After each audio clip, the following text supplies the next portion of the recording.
जय श्री राम दोस्तों। आज की जो ये वीडियो है ये केवल एक नॉर्मल वीडियो नहीं है। ये वो कुछ बातें मैं आपको बता रहा हूँ जो सच में मेरे साथ पहली बार हुआ है ज़िंदगी में। पहली बार मैंने ऐसी चीज़ को महसूस किया है, क्योंकि कुछ कुछ चीज़ें जब आप पहली बार करते हैं तो पहली बार ही कई चीज़ें आपको अनुभव होती है। किसी उम्मीद से अगर आप करते हो तो वो बहुत मुश्किल होता है, मतलब खासकर भगवान को लेकर एक्सपेक्टेशन जो आप रखते हो और वो चीज़ अगर सच हो जाती है तो वो चीज़ बहुत मुश्किल होता है अधिकतर लोगों में सच होना। हनुमान चालीसा का मैंने 3 दिन का संकल्प लिया था।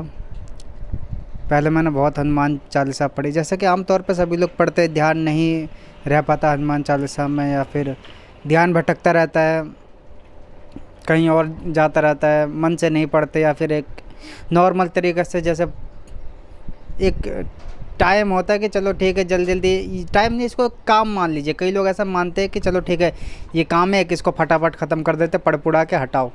कई लोग पूजा पाठ को ही पूरा ऐसा मानते हैं कि जल्दी जल्दी पूजा पाठ ख़त्म कर दो, हटाओ, फिर आगे काम करते हैं। लेकिन जो लोग इस चीज़ को दिल से करते हैं तो उसका रिजल्ट भी आपको दिखता है, क्योंकि दिल से करने में आपको टाइम पीरियड मालूम ही नहीं चलता है कब कितना चला गया।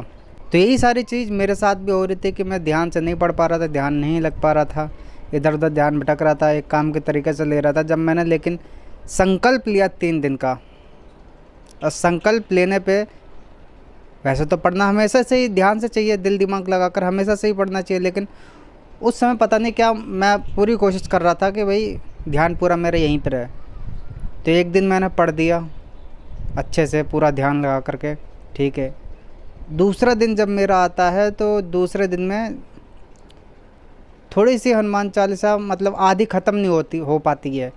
यही मान लीजिए कि एक आता है कि जैसे कि भूत पिशाच निकट नहीं आवे, मेरा कुछ ऐसे कोई लाइन हो रही होती है, लाइन मेरे को ध्यान नहीं आ रही है, तो ऐसी बीच बीच में लाइन में ही एक जगह ऐसे मुझे अनुभव हुआ कि पीछे कोई खड़े मेरे। जैसे कि आपको एक छोटा सा एग्जांपल दिखा देता हूँ।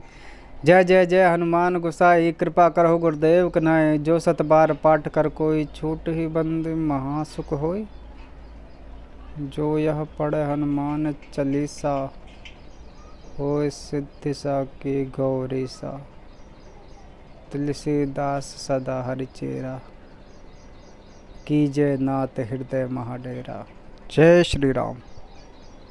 जैसा आपने लास्ट में सुना कि मेरा एकदम स्लो हो गया था, मतलब ध्यान मेरा वहीं जा रहा था कि कौन है पीछे कौन है, ऐसा हुआ था मेरे साथ। फिर चलो ठीक है, दूसरे दिन मतलब सॉरी तीसरे दिन की रात जब हनुमान चालीसा का संकल्प ख़त्म होने वाला होता है मेरा, उस टाइम मुझे एक सपना आता है। आजकल आप जानते हैं कि जिहाद को लेकर हर जगह चर्चा होती रहती है। मैं पिछले 3-4 साल से जिहाद को लेकर चर्चा करता हूँ। तो मुझे एक सपना आता है कि कॉलेज में सारे लोग अच्छे खासे कलरफुल ड्रेस पहन कर लोग जा रहे हैं। मुस्लिम लड़कों की कुछ संख्या कम होती, 2-4 लड़के होते हैं मुस्लिम, जैसे कि आपके भी अगल बगल में भाईचारा में लोग लीन रहते होंगे, उसी तरीके से उस कॉलेज में भी था। लेकिन जैसे जैसे उनकी जनसंख्या बढ़ती रही, वो शांत रहा उस समय, लेकिन जब संख्या कुछ ज़्यादा ही हो गई तब एकदम से जो उनके 2 साल के या 1 साल के 3 साल के 4 साल के जितने भी इस साल के पुराने जितने भी दोस्त हो, चाहे नए दोस्त हो या पुराने, सबको एक समय पे काटना पीटना चालू कर दिया उस कॉलेज में ही। और एकदम हाहाकार, मतलब लोग जान बचा करके भाग रहे इधर उधर। ये मेरा सारा कुछ मेरे सपने में चल रहा है। सब लोग इधर उधर जान बचा बुचू करके भाग रहे हैं। मैं सोच रहा हूँ कि क्या हो गया, ये हो क्या गया ये एकदम।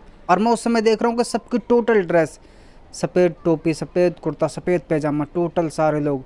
मैं भागता भागता स्कूल से थोड़ा आगे तक आया तो मुझे लगा कि हाँ चलो पीछे लोग रह गए, अब मैं आराम से जा सकता हूँ, बच गई मेरी जान। आगे देखता हूँ तो ओहो, आगे तो बहुत सारी उनकी लाइन, बहुत सारी भीड़। जो आगे भीड़ निकल गई थी वो लोगों को काट पीट कर निकल गई थी, फिर वो आराम से शांति से जा रही थी।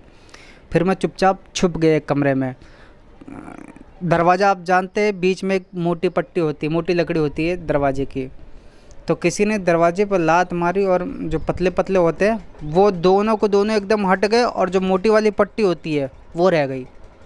फिर भी मुझे ऐसा लग रहा था कि शायद कोई देख नहीं रहा है।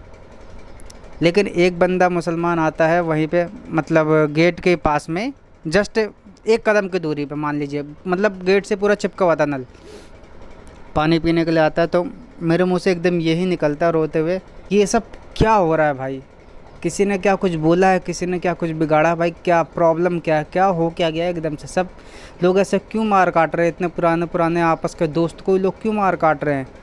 क्या हो गया है? तो वो बंदा खड़ा होकर के केवल कुछ ज़्यादा बोलता नहीं है, इशारों इशारों में कह देता कि पता नहीं। फिर वो मुझे दूसरी जगह एक छुपा देता है, मतलब कहता है कि इशारे में उधर जाओ। और वो उस समय जो, जैसे कि आप जानते हैं क्लासमेट में कुछ लोग होते हैं डॉन बन जाते हैं, स्कूल में एक डॉन बन जाते हैं, है ना, सारे अलग अलग प्रकार के डॉन बन जाते हैं अलग अलग हिस्से के। तो उसमें भी एक डॉन था, लीडर मान लीजिए, उसकी नज़र मेरे पे रहती है। जैसे मैं छुप के कमरे में जाता हूँ तो वहाँ पे एक हवन हो रहा होता है। उस हवन में वो बंदा जो लीडर था वो बाइक से जा रहा होता है, एकदम से आता है मेरे पीछे पीछे। हवन में पता नहीं मुर्गा या बकरे का कोई सर होता है, वो शायद डाल देता है और एकदम हाहाकार मच जाता है वहाँ पे। ज़्यादा कोई वहाँ पे कुछ कह नहीं सकता क्योंकि उनकी संख्या ज़्यादा है, सारे लोग चापड़ वापड़ लेकर के खड़े हैं। फिर मुझे वहाँ से उठा करके वो लोग खींच करके लेके जाते हैं, कमरे में बंद कर देते हैं। अब मैं बंद हो गया कमरे में, मेरे आसपास कोई भी नहीं है। कुछ समय के बाद मालूम चलता है कि घर पे लिंटर नहीं है, लेकिन दीवारें बहुत ऊंची ऊंची है, लिंटर केवल नहीं है बाकी दीवारें ऊंची ऊंची है। तो उसी टाइम पे भाई वानर एक आते हैं वहाँ से, सामने से बाउंड्री में चलते हुए। मेरे दिल से आवाज़ आती उस समय वानर को देखते ही, जय बजरंगबली। और वानर, भाई मैं सच बता रहा हूँ, बिल्कुल ये पहली बार आपको बता रहा हूँ कि वानर खुद कहते हैं कि जय बजरंगबली। केवल एकमात्र 10-15 किलो का वानर मेरे जैसे 60-65 किलो के लड़कों को एक झटके में तुरंत उठा करके ऊपर खड़ा कर देते बाउंड्री में। 12-13 फीट की तो बाउंड्री होगी, ज़्यादा की हो सकती है, शायद 15 की मान लीजिए, 15 फीट की बाउंड्री थी, एक झटके में ऊपर खड़ा कर देते हैं। फिर मुझे आगे आगे रास्ता दिखाते रहते हैं कि इधर से निकलो इधर से। और मैं उस समय जो हूँ, मतलब वानर, मतलब जैसे वानर एक हाथ से इधर कूद, इधर पकड़ के उधर पहुंच जाते, उधर पकड़ के उतनी दूर पहुंच जाते। ऐसे मेरा भी चल रहा था कि एक बाउंड्री पे हाथ रखा मेरा, फिर दूसरी बाउंड्री पे हाथ, फिर तीसरी बाउंड्री पे, ऐसे मैं मकान पार करते जा रहा हूँ। फिर एकदम से वो बंदा देखता है मुझे, जो मुझे किडनैप करता है। तो मैं एकदम छुप जाता हूँ, वानर मेरे से आगे रहते हैं, फिर मैं उस समय एकदम छुप जाता हूँ। फिर मुझे ऐसा महसूस होने लग जाता है कि ये क्या हो रहा है मेरे साथ। सपने में मैं देख रहा हूँ कि ये क्या हो रहा है मुझे, मतलब ऐसा लगने लगता है कि सपना कैसा ही है। फिर मैं सपने में सोचता हूँ कि ओहो बजरंगबली जी आए हैं मुझे बचाने के लिए। फिर जब ये चीज़ मेरे अंदर आ गई तो मैंने सपने को थोड़ा अपनी तरफ से आगे बढ़ाया। फिर मैंने कहा नहीं, वो चीज़ें गलत हो जाएंगी। जो चीज़ मेरे साथ नॉर्मली चल रही थी, जो चीज़ सच में सपना हो रहा था, यहीं तक रोक के रखो। और ये जो जितना मैंने आपको बताया, ये नॉर्मली सपना आया था मेरे को, मैंने इसको कहीं से भी आगे नहीं बढ़ाया। और ये सपना ना एक बहुत बड़ा संदेश देता है, आज के सिचुएशन में बहुत बड़ा संदेश देता है कि आप किसी भी सिचुएशन में हो, किसी भी सिचुएशन में, किसी भी तरीके से मैं आपको उस मुसीबत से निकालूंगा। तो ये एक बहुत बड़ा संदेश था महाबली बजरंगबली जी का कि सच में केवल आपको समर्पण करना पड़ेगा उनको, फिर आप किसी भी मुसीबत में हो, किसी भी परिस्थिति में, वो ज़रूर आएंगे बचाने के लिए।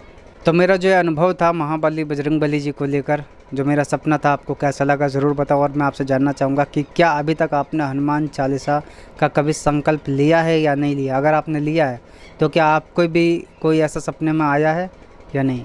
कमेंट सेक्शन आपके लिए खाली है, ज़रूर बताएं। कमेंट में केवल आपसे जय श्री राम बोलूँगा लिखने के लिए, बस ये लिख दीजिएगा, जय श्री राम।